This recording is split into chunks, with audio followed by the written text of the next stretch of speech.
My parents forged my signature to sell land. My grandpa left me, so I sued them quietly and watched their lives collapse. I'm a 27-year-old guy, and I always believed that loyalty was everything, until my own parents taught me otherwise. Growing up, I was the quiet one, the one who stayed behind after dinner to wash the dishes while my sister scrolled through her phone, the one who got up early to help my grandfather on the land while everyone else slept in. My family wasn't rich, but we had something a lot of people didn't: my grandpa's land, and his belief that we could build something better. Grandpa was my dad's father, but it always felt like I was more his son than Dad ever was. Maybe because I listened. Maybe because I actually gave a damn. He taught me things that stuck: how to mend a fence with your hands, how to read weather by smell, and how to never cheat a man no matter how desperate you are. He was rough, but he respected me in a way nobody else in my family ever did. A few weeks before he died, he pulled me aside one morning, both of us leaning on shovels in the cold dawn. His voice was low, raspy, like he was passing down a secret. "This land, it's yours someday. Not your dad's, not your mom's, yours. Use it to build your future, not theirs." I remember nodding, not knowing what to say, not realizing how serious that moment was. He died not long after. Old age, pneumonia, just faded out. At the funeral, everyone was busy making polite faces and checking their phones. I was the only one who stood alone by his casket for more than 5 minutes. I didn't cry. I just stood there. I didn't know it then, but that land, that promise, it was about to start a war, and the first bullet would come from my own blood. A couple of weeks after the funeral, I got a call from Grandpa's lawyer. He sounded formal, almost distant, like he'd said these words too many times. "Your grandfather left you 5 acres. Specifically in your name. It's already been processed." I remember holding the phone like it might burn me. I didn't ask for that land. I never brought it up after he died. But part of me felt seen. Like maybe he knew no one else would have my back, so he made sure I had something that couldn't be taken. Something rooted in soil, not sentiment. I showed the paperwork to my parents that night at dinner. I thought they'd be proud. Instead, the air changed like a thunderclap. My dad went quiet first, staring at the deed like it had personally insulted him. Then came the words, so he cut out his own son. Figures. "We're a family. That land should belong to all of us," my mom added, her voice tight with that fake smile she wore when she was about to explode. I didn't know how to respond. I told them honestly that I didn't plan to do anything with it yet. Maybe in a few years. I said I wasn't trying to keep it from them, it was just what Grandpa wanted. I thought that would be enough. But then came the guilt. Subtle at first. "You know your sister could really use help with tuition. Your dad and I have been paying bills without any help. It's just dirt, honey. Why let it go to waste?" I didn't say yes. I didn't say no either. I just kept trying to avoid conflict, hoping they'd drop it. But deep down, I knew better. This wasn't a conversation anymore. It was a slow, creeping ambush. It started with a throwaway comment, one of those offhand lines people use when they've already made a decision behind your back. I was in the kitchen one morning, half awake, pouring cereal when my dad walked in and said, "We're in talks with a buyer." I blinked. "A buyer for what?" He didn't even look up. "The land. Someone offered a decent price." I froze. My stomach dropped straight into the floor. "What are you talking about?" "I never agreed to sell it." He gave me that look, the one he used to give me as a kid when I questioned him. The "don't challenge me" stare. "You don't need to worry about it. We're handling everything." I ran to my room, grabbed the deed, and triple-checked. My name was still on it. No transfer, no authorization. I hadn't signed a thing, but something in my gut twisted, like I was already too late. A week later, a letter arrived from the county office confirming a transfer of ownership had been recorded. I scanned the document over and over. My name was on the signature line, but I hadn't touched a pen. They forged it. I stormed into the living room, holding the paper in my shaking hands. "What the hell is this?" "You forged my signature?" My mom started crying immediately. "We did what was best for everyone. You were just letting it sit there." My dad stood behind her, arms crossed, silent but smug. "You're acting like a child." "That land belongs to this family, not just you." I looked at them. 2 people who raised me, fed me, put clothes on my back, and realized I wasn't their son. I was their investment. One they didn't think twice about cashing in. I didn't scream. I didn't cry, but in that moment, something inside me snapped, and I knew I wasn't letting this go. The day after the forged transfer notice arrived, I skipped work and drove straight to my grandfather's old lawyer, Mr. Candler.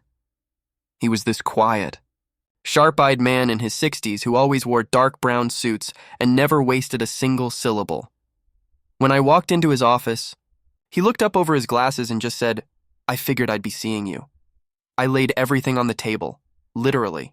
The forged documents, the letter from the county, my copy of the will, the original deed. My hands were shaking with anger, embarrassment, and something deeper. Disbelief that my own parents would actually do this. He read everything slowly, nodding to himself, and then said, "This isn't just shady. This is criminal. You know that, right?" I didn't answer right away. I was still hoping he'd say, "This can be resolved with a family sit-down." But instead, he leaned forward and said something I'll never forget. "You need to understand. What they did? That's felony-level forgery and fraud. You have every right to take this to court, but if you do, it will destroy whatever illusion of family you're holding on to." And the truth was, that illusion had already shattered. I nodded slowly. "I want to move forward, quietly." He smiled just a little. "Good. Then let's make sure we do this by the book. Paper trail, evidence, expert testimony. We don't tip our hand until we're ready to strike." Walking out of his office that day, I felt something shift inside me. Not relief, not rage, just clarity. I wasn't going to beg. I wasn't going to fight over dinner tables and holiday guilt trips. I was going to build a case, brick by brick, and when it was finished, I was going to bury them with it. Mr. Candler didn't waste time. The first thing he did was call in a handwriting analyst, some retired FBI guy who wore gloves even when handling photocopies. He took one look at the signature on the sale agreement and said, "This isn't his. The pressure's wrong. The angle's wrong. It's a forgery." Boom! Evidence piece number 1. Next, we traced the money trail. The land had sold for $210,000, not a small sum. And sure enough, bank records showed the check had been deposited into my parents' joint account. Within days, they'd spent a big chunk of it, $38,000 toward a new SUV, another $20,000 toward credit card debt, and the rest? Scattered across transactions that smelled like desperation. Electronics stores, tuition payments, a trip to Mexico. They weren't saving. They were scrambling, burning through the money like it would disappear if they didn't spend it fast enough. The developer who bought the land was a local guy with a sketchy reputation. Candler reached out to him through a contact and got a recorded statement. I was told the son verbally agreed to everything. I even asked about the paperwork, but the father assured me it was handled. I had no idea. Piece by piece, the truth was forming a chain I could wrap around their necks. I still hadn't said a word to them. Not one call, not one text. I even pretended to forget my mom's birthday just to keep the distance believable. Meanwhile, Candler kept pushing. More documents, more interviews, more verification. What they did wasn't a misunderstanding. It wasn't about family. It was a heist and I was the mark, but they picked the wrong quiet kid because now I had facts. I had witnesses and I was just getting started. Filing the lawsuit felt quiet. I expected some grand emotional release like I'd be shaking or crying or pacing in circles. But the moment Mr. Candler slid the papers across his desk and said, "It's official. They'll be served within the week," I just sat there, no fireworks. Just this cold, steady calm in my chest, like I'd finally stopped waiting for them to do the right thing. The suit listed everything: fraud, identity theft, unlawful transfer of assets, inheritance violation. It didn't just accuse them, it named them. Full legal exposure. My parents were about to learn what it felt like to be blindsided, but here's the part that still makes people blink when I tell them. I didn't confront them.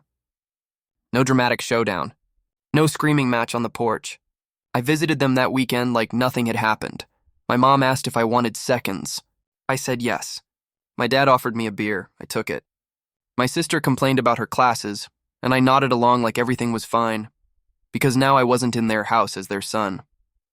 I was a plaintiff gathering intel behind enemy lines, and every fake smile they gave me, every time they looked relieved that I hadn't made a fuss, it added fuel to the fire. They thought they got away with it. They really believed they could take something that wasn't theirs and wrap it up in phrases. Like, we did what was best, or you'll understand one day. I let them talk. I let them believe. They were still in control, but in less than a week, they'd be served, and for once, I wouldn't be the one caught off guard. They were served on a Tuesday morning.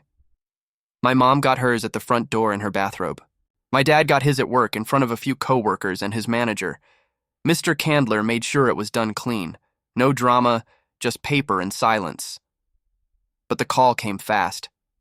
My phone lit up around noon. Mom flashed on the screen like it always had. I let it ring out once, then picked up the second time. Her voice was already cracking. Why are we being sued? What is this?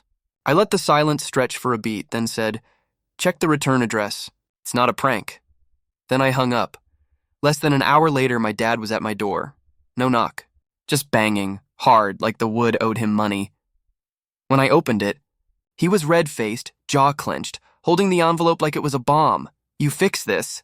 Now. You don't take your own family to court. I didn't yell. I didn't argue. I just walked to the kitchen drawer, pulled out a folder, and handed him a copy of the forged sale document with my fake signature highlighted in yellow. I didn't do that, I said. You did. Now you answer for it. He stood there stunned, chest heaving like he couldn't decide whether to hit me or cry. But I wasn't 12 anymore. I wasn't the quiet kid afraid of disappointing him.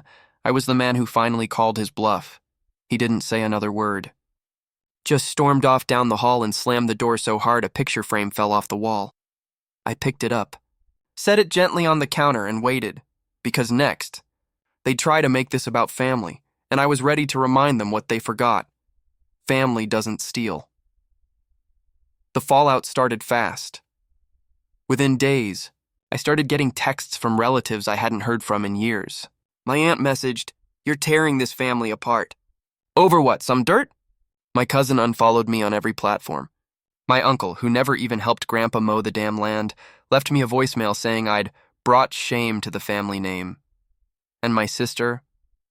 She sent a paragraph-long message about how I was selfish and how Mom had only ever tried to do her best. She ended it with, "You're choosing a piece of land over the people who raised you." I didn't respond. Not because I didn't have things to say, but because I was done explaining why boundaries aren't betrayal. What none of them knew was how deep the deception ran. Candler was digging through discovery, bank statements, email logs, internal messages between my parents and the realtor, and every file made it worse. There was a dated email from my mom to the buyer. "He doesn't need to know until it's done. We'll handle the backlash." And a note from my dad to the same realtor. "Get it finalized before the kid starts asking questions." Kid. Even when they were stealing from me, they thought of me as some clueless little boy they could manipulate. At night, I couldn't sleep. Not from guilt, but from grief. Because it wasn't just the land. It wasn't even the money.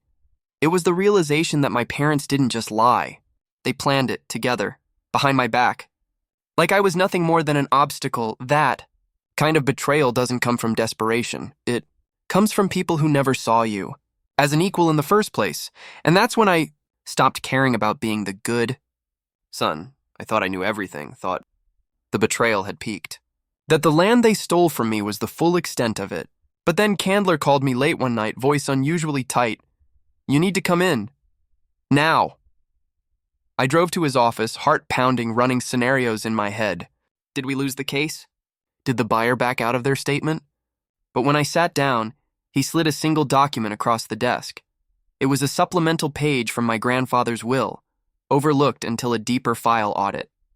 It clearly stated, "An adjoining parcel of 2 acres shall be held in trust for the future children of my full name, to be managed under his discretion until the beneficiaries come of age." I stared at it, blinked, reread it 3 times. I hadn't just lost my land. They'd stolen from the family I hadn't even built yet. They sold it, all, including the future I didn't even know had been protected. The legal team confirmed that the smaller parcel had been merged into the main deed before the sale. The buyer had paid for the full 7 acres as one lot, and guess who authorized the merge? My dad. Using forged administrative clearance and notarized signatures from a friend. That's when the betrayal stopped feeling like theft and started feeling like a legacy assassination. My grandfather had tried to give me something eternal, something to pass down, to build on, and my parents had torched it, all for some fast cash and a new SUV. It stopped being about forgiveness in that moment. They hadn't just robbed me. They'd reached into a future that didn't even exist yet and set it on fire. The hearing day arrived like a punch I couldn't dodge. I'd been preparing for weeks, gathering documents, lining up witness statements, rehearsing timelines, but nothing could prepare me for the way my parents twisted reality under oath. It started with my mother on the stand. She looked small, like she'd practiced appearing fragile. She kept her voice low, hands wringing a tissue as she said, "We thought he was okay with it. He never said no. He's always been quiet." Then came the waterworks. She cried about financial stress, claimed she was mentally overwhelmed when they made the decision. Said she was just trying to support her daughter's education and save their home. The judge nodded politely, writing notes. Then my dad spoke. Stoic, cold. My son told me, verbally, that he wasn't going to use the land. We took that as permission. We didn't think it needed to be formal. I wanted to stand up and scream, "That's not how the law works." But I just clenched my fists under the table. Then they pulled out their wild card, my sister. She testified that I had always acted indifferent about the land, that I was not the confrontational type, and that it made sense for Mom and Dad to handle it. The worst part? She believed it. She genuinely thought I was overreacting, that what they did was just a little paperwork shortcut. I could see it in her eyes. She wasn't lying to be malicious. She just didn't see me. None of them ever had. I walked out of that courtroom during recess and sat in my car, gripping the steering wheel like it was the only thing keeping me from shattering. This was rock bottom. Not because they lied, but because in their eyes, I wasn't even worth telling the truth to. 2 weeks later, the judgment came in. I didn't go to the courthouse. I waited in Mr. Candler's office, hands buried in my jacket pockets, heart pounding in my ears. He walked in holding the envelope like it was just another file. No smile. No dramatic pause. He handed it to me and said, "They ruled in your favor. Full damages. Plus civil penalties." I read the summary at least 5 times. Fraud and identity theft confirmed. Unlawful transfer of inheritance assets. Total restitution owed. $10,000 plus $45,000 in damages and legal fees. My parents were officially exposed in court. No more denial. No more twisting the truth. And then came the kicker. Because of the fraud charge, they were referred for criminal review. The DA offered them a plea deal to avoid jail time, mandatory restitution payments, a public apology filed in court records, and immediate asset liquidation. They had to sell their house to cover the judgment. The SUV, gone. The savings, drained. My mom's credit score, wrecked. My dad's reputation at work, destroyed. He was asked to resign quietly. People in our community started whispering. My aunt stopped calling. My sister moved in with friends to avoid the tension, and me? I didn't celebrate. I didn't post about it. I didn't even tell my closest friends the full story. I just went out to the land. The developer, knowing the lawsuit would ruin his deal, agreed to reverse the sale on the remaining parcel. He didn't want trouble. I walked the boundary lines by myself, watching the sunset bleed over the soil my grandfather once tilled. I didn't feel happy. I felt still, like justice had finally settled. Not loud, not explosive. Just done. They tried to bury me in betrayal. But all they did was dig their own collapse. It's been almost a year now. I haven't spoken to my parents since the court ruling. No texts, no awkward birthday calls. No fake apologies. Just silence. Sometimes when I'm driving out near the property line, I still expect to see my dad's truck parked near the barn, or my mom sitting on a lawn chair, pretending she always cared about the land. But it's empty now. Quiet, and strangely peaceful. The reversed parcel is mine again, clean title, untouched. The 2 acres my grandfather set aside for my future children are safe. I don't know if I'll ever have kids, but just knowing that piece of his legacy survived, it means more than I can explain. I haven't made any big plans for the land yet. No fancy houses. No developments. I planted a row of wildflowers along the eastern fence line, built a small bench near the old well where Grandpa used to tell his stories. That's where I sit now sometimes, just listening to the wind, letting the silence mend the parts of me they tried to break. People ask if I regret it, if I feel guilty for taking it this far, for ruining my relationship with my family. But what they don't understand is, I didn't ruin anything. I just revealed it. They made their choices. I made mine. And I chose to stop bleeding for people who were holding the knife. Sometimes healing doesn't look like reconciliation. Sometimes it looks like a man standing on his own soil, shoulders back, not asking permission anymore. This land was never just dirt. It was dignity. It was memory. It was mine, and now I finally walk it without shame.